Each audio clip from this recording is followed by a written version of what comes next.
Hello सभी के लिए नमस्कार। आज हम देख रहे हैं वर्ग 3 शिक्षक भर्ती से संबंधित जानकारी। जो ईएसबी है, ईएसबी पोर्टल पर सभी प्रकार के आपकी समस्याओं का समाधान दिया गया है। जैसे वर्ग 3 फॉर्म अपडेट, प्रोफाइल से संबंधित, पंजीयन से संबंधित, पेमेंट से और लाइव फोटो अपडेट से संबंधित सभी प्रकार के, इससे अन्य भी प्रकार के जो आपको प्रॉब्लम आ सकती हैं, सभी प्रकार के समाधान दिए गए हैं। देखते हैं। इससे पहले देखते हैं, यदि आप किसी भी नौकरी का फॉर्म डालते हैं तो जितनी आपके लिए तैयारी आवश्यक है, ज़रूरी है, उतनी ही जो उसका फॉर्म है वह भरना ज़रूरी है। इसलिए आपने सभी ने फॉर्म भर दिया होगा। इससे संबंधित किसी भी प्रकार की समस्या आती है तो अभी आपके लिए उसमें एडिट करा सकते हैं, उसमें आप अपडेट करा सकते हैं। तो जितनी आपके लिए नौकरी की तैयारी ज़रूरी है, उतना ही आपके लिए फॉर्म ज़रूरी है, तब आपको नौकरी मिलेगी। यदि हम तैयारी में कमी कर देंगे तो हमारे नंबर कम आएंगे और ज्वाइनिंग नहीं हो पाएगी। यदि हम फॉर्म में कमी कर देंगे तो फॉर्म में प्रॉब्लम होने के कारण हमारी ज्वाइनिंग नहीं होगी। इस बात का आप विशेष ध्यान रखें। तो देखते हैं, सबसे पहले हम ईएसबी पर जाएंगे। ईएसबी पर जो आपके लिए जितने सवाल हो सकते हैं, जितने प्रकार की समस्या हो सकती है, उन सभी से संबंधित अपडेट दिया गया है। तो ईएसबी पर हम जाते हैं। यह रही हमारी ईएसबी। ईएसबी को ओपन करते हैं। जैसे ही हम इसके लिए ओपन करेंगे, ओपन करने के साथ ही हमें जो वर्ग 3 से संबंधित जानकारी है वहाँ जाना है। तो हमें वर्ग 3 से संबंधित जानकारी वहाँ हम जैसे ही उसे ओपन करते हैं, ओपन करने के बाद हमारे सामने जो अपडेट खुलकर आएगा, इसके बाद हम इस ऑप्शन में जाएंगे।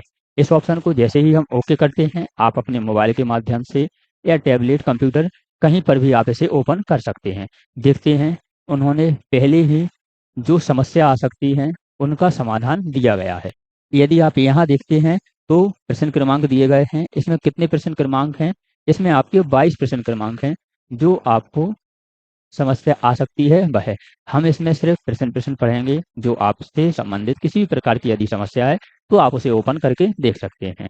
और जो मोस्ट है, ऐसा लगता है कि यह आपके लिए आवश्यक है, उसका हम आंसर देखेंगे।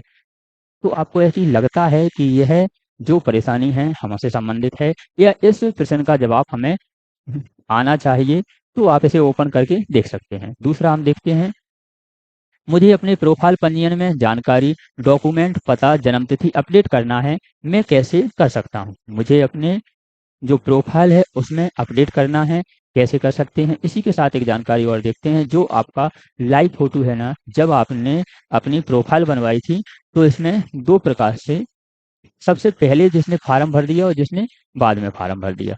जिसने पहले फार्म भरा है उसके लिए और जिसने बाद में फार्म भरा है उसके लिए। पहले जिन्होंने फार्म भरा है उनके लिए लाइव फोटो की आवश्यकता नहीं थी। लाइव फोटो की आवश्यकता नहीं थी इनके लिए। जो पुरानी प्रोफाइल है उससे ही इनका फॉर्म भर गया है। और जिन्होंने बाद में भरा है उनके लिए लाइव फोटो ली गई है।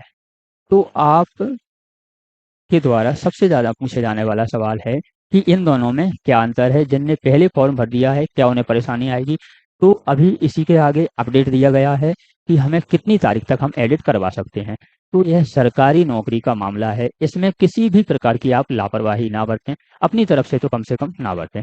इसीलिए कोई भी आपसे बोले कि आपके लिए अपडेट करवाने की आवश्यकता नहीं है, आप किसी की ना सुने, किसी की मत सुनना। और आप जो भी आपकी प्रोफाइल में अपडेट है, लाइव फोटो यदि लग रहा है, आप जाएंगे एडिट करवा के अपनी लाइव फोटो एडिट करवा देंगे। इससे क्या है, अभी से लेके पेपर तक हम निश्चिंत हो जाएंगे। किसी भी प्रकार की टेंशन नहीं रहेगी कि फार्म रिजेक्ट होगा, सिलेक्ट होगा, ज्वाइनिंग होगी नहीं होगी। जो 1000 क्वेश्चन बनते हैं वो नहीं होगा। एक तो टाइम बचेगा, दूसरा आप टेंशन फ्री हो जाएंगे। तीसरी बात यह है कि यदि 1% भी हम माने कि उन्होंने एक बार भी कह दिया कि आपकी लाइव फोटो नहीं है, तो इससे प्रॉब्लम हो जाएगी। इसलिए आप जाएं, एडिट की जो डेट है उसमें आप एडिट करवा लें। किसी भी प्रकार से इससे संबंधित आप किसी की ना सुने, जाकर एडिट करवा दें। एडिट करने में 50-100 रुपये लगेंगे, ज़्यादा रुपए नहीं लगते हैं। तो देखते हैं कि प्रोफाइल पंजीयन में जानकारी, डॉक्यूमेंट, पता, जन्म तिथि अपडेट करवाना है, कैसे करवा सकते हैं? यहाँ दिया है कैसे करवा सकते हैं। आगे भी जानकारी आएगी प्रोफाइल से संबंधित। आगे देखते हैं, प्रोफाइल पंजीयन बनाने, अपडेट करने में Aadhaar card e KYC server error आ रहा है, इसका समाधान कैसे करें? इससे संबंधित यदि किसी भी प्रकार को आपको कोई परेशानी आती है, आप इसके ऊपर ओपन करेंगे या जो आपका प्लस लगा है इस पर आप ओके करेंगे तो आपके सामने पूरा आंसर खुल के आ जाएगा। आगे देखते हैं हम, प्रोफाइल पंजीयन बनवाने और अपडेट करवाने का शुल्क कितना है। जो आपका प्रोफाइल पंजीयन है, इसे बनवाने का और अपडेट करवाने का शुल्क कितना है। तो इसमें इन्होंने दिया है कि इसका किसी भी प्रकार का शुल्क नहीं होता, शुल्क नहीं लिया जाता है। और जो नेट वाले हैं, जो उनका चार्ज रहता है 30-50 रुपये, वह ही लेते हैं। प्रोफाइल में किसी प्रकार से पैसे नहीं कटते हैं और आप इसमें करवा सकते हैं। इसे हम पढ़ के भी देखते हैं, हो सकता है आपके लिए काम की हो। आपका जवाब, प्रोफाइल पंजीयन बनाने एवं अपडेट करने हेतु एमपी ऑनलाइन मध्य प्रदेश कर्मचारी चयन मंडल द्वारा किसी प्रकार का कोई शुल्क नहीं लिया जाता है। प्रोफाइल पंजीयन बनाने का उद्देश्य सिर्फ आवेदक को, इसका उद्देश्य क्या है, सिर्फ आवेदक को आवेदन करने में सहूलियत प्रदान करना होता है, ताकि आवेदन जल्द से जल्द आवेदन फॉर्म भर सके। जो आवेदक है वो जल्दी से जल्दी आवेदन फॉर्म भर सके।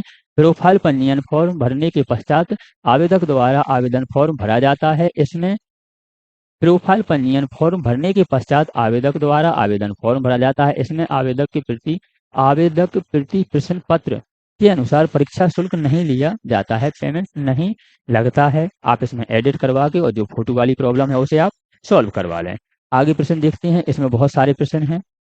तो आप या तो इस वीडियो को देख लें तो समझ में आ जाएगा, या फिर आप कहाँ पर ईएसबी पर जाकर इसे खोलें, प्रश्नों को पढ़ें। जो आपके काम का प्रश्न है उस पर आप ऐसे टिक करेंगे, आपके सामने आंसर आ जाएगा, आप उसे देख सकते हैं।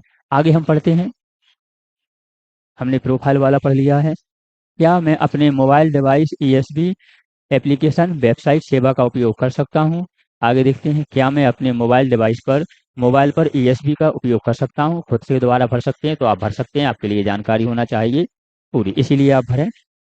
आगे देखते हैं, किसी भी प्रकार के फॉर्म को भरने के लिए आपको पूरी जानकारी होना चाहिए।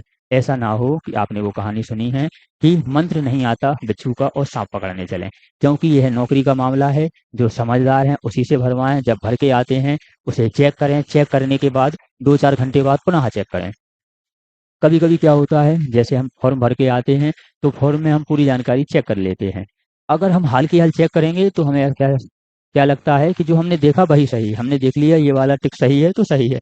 2-3 घंटे बाद या शाम को भरवा के आए सुबह 2-4 घंटे बाद देखेंगे तो दोबारा से बिल्कुल शुरू से देखेंगे। यदि किसी प्रकार की गलती होगी तो आप उसे 2 बार चेक करें, क्योंकि हम बार बार कह रहे हैं सरकारी नौकरी का मामला है। यह है जो आपके लिए मौका है, बार बार नहीं आता है, सालों में आता है। इसलिए हर कदम को ऐसे रखें कि हमारे तरफ से किसी भी प्रकार की कमी ना हो पाए। अब कई लोग कहेंगे कि ऐसा तो नहीं होता है, सब ठीक होता है। तो हमने कई अभ्यर्थी ऐसे देखे हैं जो किसी भी प्रकार का जानकारी ना रखते हुए भी ज्वाइनिंग कर रहे हैं, और कई अभ्यर्थी ऐसे देखे हैं जो ज्वाइनिंग नहीं कर पाए, वहां से जाके वापस आ गए क्योंकि उनके फॉर्म में गलती थी। इसीलिए आपको हर प्रकार की जानकारी रखनी है। जो जैसा करता है वैसा करने दें, आप अलर्ट रहें।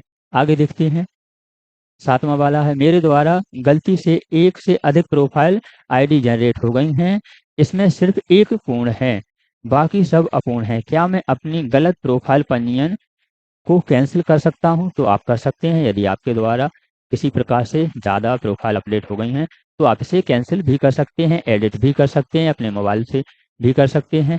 क्या मैं अपने प्रोफाइल पंजीयन में मोबाइल क्रमांक अपडेट कर सकता हूं, बदल सकता हूं। तो हाँ, मैं अपने प्रोफाइल पंजीयन में किसी भी प्रकार से जो मोबाइल है उसे अपडेट कर सकता हूँ। जो भी आपके पास मोबाइल है उसे आप अपडेट कर सकते हैं। आगे देखते हैं, क्या मैं अपने प्रोफाइल पंजीयन क्रमांक को सर्च कर सकता हूँ। जी हाँ, आप अपने प्रोफाइल पंजीयन को सर्च कर सकते हैं। जैसे ही आप यहाँ टिक करते हैं आपके सामने वेबसाइट ओपन हो जाएगी।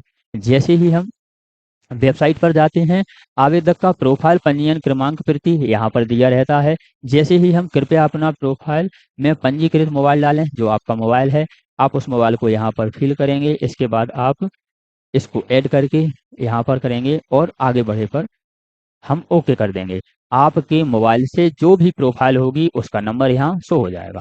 उस नंबर पे आप प्रोफाइल पर जाकर उसे ओपन कर सकते हैं। आगे देखते हैं हम, ये तो हमारे प्रोफाइल अप, अपडेट से संबंधित इसमें बहुत सारी जानकारी है। 10वां प्रश्न लिखते हैं, क्या मैं अपने प्रोफाइल पंजीयन पासवर्ड को फॉरगेट कर सकता हूँ, कर सकती हूँ। तो इसमें आप यह भी कर सकते हैं। बस आपको क्या करना है, इसको ओके करना है या फिर प्लस को करना है। आपके सामने साइट आ जाएगी। जैसे ही आप साइट पे जाते हैं आपके सामने अन्य जानकारी आ जाएगी। ये है हम क्यों बता रहे हैं, आप अपना फॉर्म ध्यान से देखेंगे और जो लाइव फोटो वाली प्रॉब्लम है उसे भी आप सॉर्ट आउट कर देंगे, उसे एडिट ही करवा देना। तो यह एडिट करवा देंगे। इससे संबंधित यदि किसी प्रकार से प्रॉब्लम आती है तो फिर आपके लिए ईएसबी ने ऑप्शन दिए हैं। आप इसे भी जानकारी देख सकते हैं। यदि आपको एडिट करना है तो आप घर पर भी कर सकते हैं, लेकिन आप घर पर ना करें, जो समझदार व्यक्ति है उसी से ही करवाएं, बड़ा निवेदन है। आगे देखते हैं। आवेदन फॉर्म में किया गया ऑनलाइन पेमेंट भुगतान फेल हो गया है। पैसा बैंक खाते से कट गया है परंतु आवेदन रसीद प्राप्त नहीं हुई है, क्या करें? देखिए, हमने आपसे कहा कि आप जो समझदार व्यक्ति है, जो नेट वाले हैं, पहले तो आप एक अच्छे से नेट वाले को देखें। वो कईयों बार यह काम कर चुके हैं, उन्हें पुराना अनुभव है, इसलिए आप उन्हीं से करवाएं। फिर भी यदि आप ऐसा करते हैं, आपको लगता है कि हम कर सकते हैं, तो आप भी कर सकते हैं। ऐसा नहीं है कि आप कमजोर हैं, आप कमजोर नहीं हैं। फिर भी हमारा एक ऐसा लगता है कि हम सिर्फ एक दो फार्म भरते हैं, वो वह दिन के कई फॉर्म भरते, तो उनके पास जानकारी ज़्यादा होती है। तो आप पैसे कट गए हैं, इससे संबंधित जानकारी आ जाएगी, आप इसे देख सकते हैं। अगला, आवेदन फॉर्म रिसिप्ट में निरस्त दिखाई दे रहा है और पेमेंट भुगतान बैंक से कट गया है, क्या करें? आप इसे ओपन करके देख सकते हैं। तो ऐसे आपके सामने सभी के उत्तर आ जाएंगे। आगे देखते हैं प्रश्न 15। मेरे द्वारा आवेदन फॉर्म का पेमेंट नहीं किया गया है परंतु फॉर्म में एडिट करना है, क्या मैं कर सकता हूँ? तो किसी भी प्रकार के फॉर्म को भरने के लिए आपको एक डेट दी रहती है, उसके नीचे दिया रहता है कि आप कितने दिनों तक, कितनी तारीख तक पैसे कटा सकते हैं, इसके बाद आप कितनी तारीख तक एडिट कर सकते हैं। हर डेट बाई डेट चीज रहती है, तो आप उस डेट के अंदर यदि करते हैं तो कर सकते हैं। आगे देखते हैं। क्या मैं अपने आवेदन फॉर्म में भुगतान पेमेंट के पश्चात मोबाइल नंबर, ईमेल आईडी में संशोधन कर सकता हूँ, कर सकती हूँ? इसमें दिया गया है, सभी प्रकार की इसमें जानकारियां हैं। जो आपको डाउट है आप इसे ओके कर कर पढ़ सकते हैं। 17 वाला देखते हैं, प्रश्न क्रमांक 17। मेरी शादी हो गई है जिसके कारण मेरे आधार कार्ड में सरनेम चेंज हो गया है किंतु मेरे सभी दस्तावेजों में मेरे पुराने सरनेम लिखा हुआ है, कृपया बताइए मैं आवेदन में जानकारी आवेदन में जानकारी किस पेज पर फिल कर सकता हूँ, कर सकती हूँ? आगे दिया गया है 10 की मार्कशीट और आधार कार्ड के अनुसार आप अपनी जानकारी दें। 10वीं की मार्कशीट के अनुसार आप अपनी जानकारी दें और जो 10वीं की मार्कशीट है उसके हिसाब से आपका आधार कार्ड बना होगा। इसलिए आपकी जो आधार कार्ड में जानकारी है वह फिल हो जाएगी और आधार कार्ड में कौन सी जानकारी होगी? जो आपकी 10वीं की मार्कशीट है। फिर भी यदि आपको ऐसा लगता है कि कुछ इधर उधर हो गया है तो आपको मेरे सर्टिफिकेट बनवाना है। इसी के साथ जब आप ज्वाइनिंग करेंगे तो उस समय आपको एक शपथ पत्र लगेगा। आगे देखते हैं। मुझे आवेदन फॉर्म में संशोधन करना है, मैं कैसे कर सकती हूँ? जैसे ही आप ओपन करते हैं आपके सामने पूरी जानकारी खुलकर आ जाती है। यदि इसकी आवश्यकता है तो आप इसे पढ़ सकते हैं। उन्होंने सभी प्रकार की जानकारियां दी हैं, जो हमें लगता है कि हमसे संबंधित है, आप उसे देख सकते हैं। आवेदन फॉर्म की स्थिति और भुगतान न किए गए आवेदन फॉर्म का भुगतान कैसे कर सकते हैं? यदि आपने अभी फीस नहीं काटी है तो फीस कैसे काट सकते हैं? प्रश्न क्रमांक आपका 22 दिया गया है। आवेदन फॉर्म सर्च करने के लिए क्या करना होगा? तो आवेदन फॉर्म सर्च करने के लिए पहले तो यहाँ क्लिक करना होगा, आपके सामने साइट आ जाती है। जैसे ही हम ओके करते हैं आपके लिए जो आपका प्रोफाइल पंजीयन क्रमांक है और आपका जन्मदिन है, डेट ऑफ बर्थ है, इसी के साथ अपना प्रोफाइल पासवर्ड अंकित करें और यह सभी करने के बाद इसको आप एडिट करके यहाँ करेंगे। तो जैसे ही यहाँ ओके करेंगे करेंगे आवेदन क्रमांक आपका पता चल जाएगा कि कितना है, क्या है, जानकारी है। तो यह कुछ जानकारी है जो आपके लिए, यदि आपने फॉर्म भर दिया है तब भी और यदि आपने फॉर्म अभी नहीं भरा है तब भी। तो यह रही आपकी जानकारी जो ईएसबी द्वारा दी गई है। यह आपके लिए यदि किसी भी प्रकार की परेशानी है तो आपके लिए अभी एडिट चल रहा है। जो आप एडिट है कब तक कर सकते हैं, यदि सभी को जानकारी है फिर भी हम एक बार यहाँ पर देखते हैं कि यदि आप एडिट करना चाहें तो आप कब तक कर सकते हैं। तो आप एडिट के लिए, ये गलत हो गया है, इसे हम सही करते हैं। ये रहा आपका ESB। ESB हम ओपन करते हैं। जैसे ही हम ESB की साइट पर जाते हैं और हम इसे ओपन करते हैं तो इसमें सभी प्रकार की जानकारियां रहती हैं। तो यह रही आपकी जानकारी। यदि आप यहाँ देखते हैं तो यह लिखा है अंतिम तिथि 1 अगस्त, आरंभ करने की तिथि आपकी, आरंभ करने की, इसी के साथ यह है आपकी आवेदन पत्र, आरंभ करने की तिथि और अंतिम तिथि, इसी के साथ है भुगतान पश्चात संशोधन। तो आप इसमें कब तक कर सकते हैं? 6 अगस्त तक संशोधन कर सकते हैं। कितने तक? 6 अगस्त तक संशोधन कर सकते हैं। तो आप फॉर्म भरने के बाद इसे विशेष रूप से देखेंगे, चेक करेंगे। इसके बाद ऐसी यदि किसी भी प्रकार से आपको लगता है इसमें सुधार होना चाहिए तो आप 6 अगस्त तक जा सकते हैं। जो हमने आपको प्रश्न बताए इनके आधार पर आप देख सकते हैं कि हमारी किसी प्रकार की गलतियां नहीं हैं, तो उसे कैसे सॉर्ट आउट किया जा सकता है। यह है आपके दिशा निर्देश ईएसबी ने दिए हैं।